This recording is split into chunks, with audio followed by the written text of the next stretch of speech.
अस्सलाम वालेकुम। अब हम डाइजेशन इन मैन में देखते हैं किस तरह होती है। डाइजेशन इन ओरल कैविटी में अगर देखा जाए तो सबसे मेन रोल माउथ का है। माउथ में फिजिकल ब्रेकडाउन होती है फूड की, इसलिए इसे मैकेनिकल डाइजेशन कहते हैं। और माउथ में ही में ज़बान टेस्ट दे रहा होता है फूड को। उसके अलावा 6 सलेवरी ग्लैंड्स यानी कि 3 पेयर्स ऑफ सलेवरी ग्लैंड्स होते हैं जो कि सलाइवा प्रोड्यूस करते हैं। उनकी लोकेशन को अगर देखा जाए तो जो सब लिंगुअल ग्लैंड्स होते हैं प्रेजेंट बिलो द टंग, सब मैक्सिलरी ग्लैंड्स या सब mandibular glands present behind the jaw, parotid glands present in front of the years.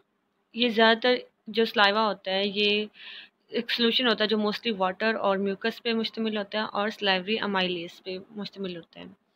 ये पानी करता है, स्लिमी बनाता है फूड को। और इसमें जो साल्ट होते हैं सोडियम बाइकार्बोनेट, वो फूड की पीएच को स्टेबलाइज करते हैं।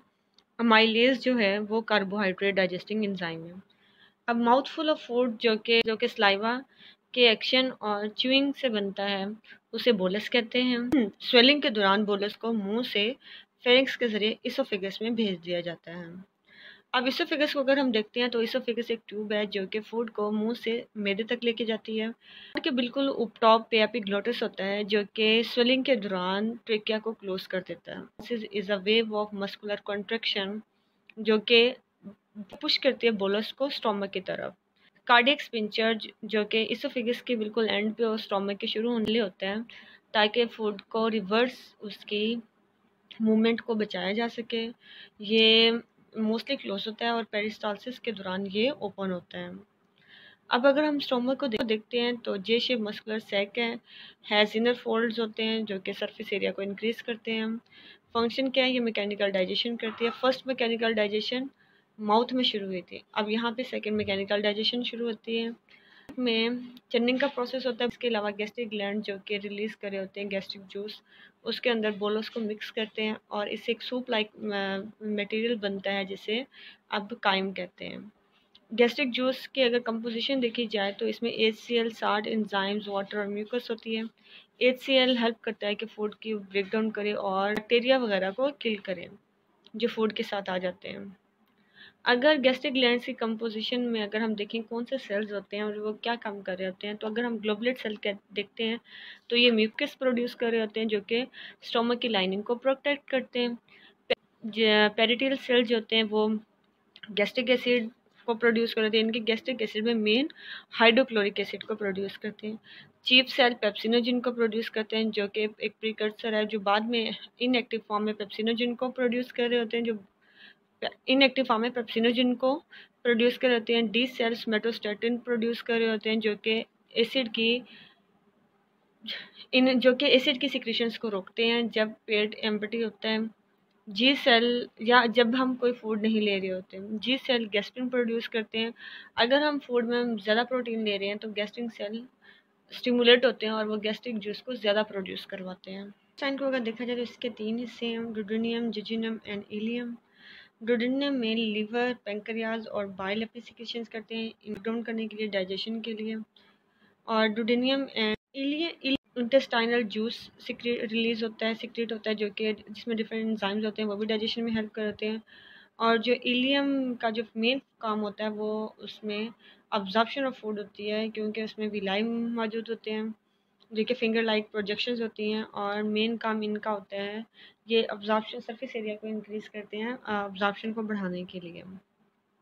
अब अगर हम इसमें देखा जाए तो इसमें मेन काम होता क्या है, किस तरीके से ब्रेकडाउन होती है, डाइजेशन होती है।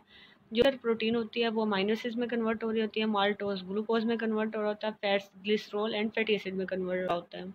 3 डाइजेस्टिव जूस सिक्रेट हो रहे होते हैं स्मॉल इंटेस्टाइन में डाइजेशन को कंप्लीट करने के लिए। बाइल आता है, लिवर से बाइल आता है, ये फैट्स की ब्रेकडाउन करता है ड्रॉपलेट में, स्मॉल ड्रॉपलेट में। पैंक्रियाटिक जूस आता है पैंक्रियाज से जो कि कार्बोहाइड्रेट्स, प्रोटीएज एंड लाइपेज जो कि कार्बोहाइड्रेट, प्रोटीन और लिपिड की डाइजेशन करता है। इंटेस्टाइनल जूस आता है स्मॉल इंटेस्टाइन से, इसमें भी कार्बोहाइड्रेट्स, प्रोटीएज और लाइपेज होते हैं। इंटेस्टाइन के जो मेन पार्ट हैं वो सीकम, कोलोन और रेक्टम है। सीकम के फर्दर जो लार्जेस्ट पार्ट है कोलोन, लार्जेस्ट पार्ट है लार्ज इंटेस्टाइन का, ascending part, transverse part and descending part. Large intestine का अगर हम काम देखा जाए तो ये अब्जॉर्प्शन ऑफ वाटर करते हैं, माइक्रोबियल एक्टिविटी है। इसमें लार्ज पॉपुलेशन ऑफ बैक्टीरिया होते हैं लार्ज इंटेस्टाइन में, जो कि विटामिन के को प्रोड्यूस कर रहे होते हैं। मूवमेंट होती है, डेफिकेशन होती है, कॉनऑफिसिस होती है, ग्लोबुलेट सेल्स होते हैं, produce mucus to act as a lubricant. अब अगर हम एक चार्ट देख ले जाए कि किस किस डाइट को कौन से एंजाइम्स आके डाइजेस्ट करते हैं और उनका साइड अफेक्शन क्या है और उनकी पीएच क्या है और किस प्रोडक्ट में वो डाइजेशन कर रहे होते हैं। अब जैसे स्लेवरी अमाइलेज है, कार्बोहाइड्रेट्स को डाइजेशन के लिए अब स्लेवरी अमाइलेज आता है, जो कि स्लाइवरी ग्लैंड्स प्रोड्यूस करते हैं और ये साइट अफेक्शन इसका माउथ है, ऑप्टिमम पीएच इसकी न्यूट्रल है, डाइजेशन ये स्टार्च को माल्टोज में कन्वर्ट करते हैं। पेंक्रियाटिक अमाइलेज पेंक्रियाज से प्रोड्यूस होता है और साइट अफेक्शन इसका स्मॉल इंटेस्टाइन है, ये भी स्टार्च को माल्टोज में कन्वर्ट करता है। माल्टेज स्मॉल इंटेस्टाइन में प्रोड्यूस होता है, साइट अफेक्शन भी इसका स्मॉल इंटेस्टाइन है और ये माल्टोज सब यूनिट्स ग्लूकोज में कन्वर्ट कर रहा होता है। लैक्टेज स्मॉल इंटेस्टाइन में प्रोड्यूस होता है, साइट अफेक्शन भी स्मॉल इंटेस्टाइन है, ये भी सब यूनिट्स ऑफ ग्लूकोज में कन्वर्ट कर रहा होता है। प्रोटीन डाइजेशन में अगर हम पेप्सिन की बात करते हैं तो ये गैस्ट्रिक ग्लैंड प्रोड्यूस कर रहे होते हैं और साइट अफेक्शन इसका स्टोमिक होता है, ये एसिडिक इन नेचर होते हैं, ये प्रोटीन को पेप्टाइड्स में कन्वर्ट करते हैं। ट्रिप्सिन पेंक्रियाज से प्रोड्यूस होता है, साइट अफेक्शन इसका स्मॉल इंटेस्टाइन है और ये भी प्रोटीन को पेप्टाइड्स में कन्वर्ट करते हैं। पेप्टाइड्स प्रोड्यूस हो रहा है स्मॉल इंटेस्टाइन से, साइट अफेक्शन भी इसका स्मॉल इंटेस्टाइन है और ये पेप्टाइड को कन्वर्ट कर रहा था अमाइनो एसिड्स में। न्यूक्लिक एसिड के डाइजेशन के लिए न्यूक्लियस आता है, जो कि पेंक्रियाज से प्रोड्यूस होता है। साइट अफेक्शन की स्मॉल इंटेस्टाइन है, जो कि आरएनए डीएनए को न्यूक्लियोटाइड में कन्वर्ट करता है। न्यूक्लियोसाइडेज स्मॉल इंटेस्टाइन से प्रोड्यूस होता है, साइट अफेक्शन भी इसका स्मॉल इंटेस्टाइन है। पीएच इसकी बेसिक है और ये न्यूक्लियोटाइड को कन्वर्ट कर रहा होता है बेस शुगर और फॉस्फेट यूनिट्स में। फैट डाइजेशन के लिए लाइपेज एंजाइम होता है, जो कि प्रोड्यूस होता है पेंक्रियाज से, साइट अफेक्शन इसका स्मॉल इंटेस्टाइन है। ऑप्टिमम पीएच इसकी बेसिक है, ये फैट के ड्रॉपलेट को मोनोग्लिसराइड और फैटी एसिड्स में कन्वर्ट कराता है। अब कुछ इंपॉर्टेंट पॉइंट हैं जो देखने के हैं, उन्हें हम देख लेते हैं कि कार्बोहाइड्रेट की जो डाइजेशन सबसे पहले स्टार्ट हो जाती है वो ओरल कैविटी में होती है और स्मॉल इंटेस्टाइन में होती है। डुडेनियम जो है वो प्राइमरी साइट है डाइजेशन के लिए और जो जेजुनम है वो प्राइमरी साइट है अब्जॉर्प्शन के लिए और फाइनल जो अब्जॉर्प्शन होती है वो इलियम में होती है।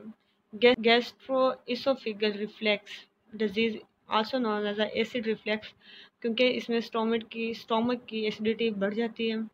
स्पिंचर्स होते हैं स्टोमक की दोनों एंड्स पे, जो lower oesophageal and the pyloric. Lower oesophageal या उसे कार्डियक स्पिंचर और पाइलोरिक स्पिंचर भी कहते हैं, जो कि रिवर्स फॉरवर्ड के मूवमेंट को रोकता है।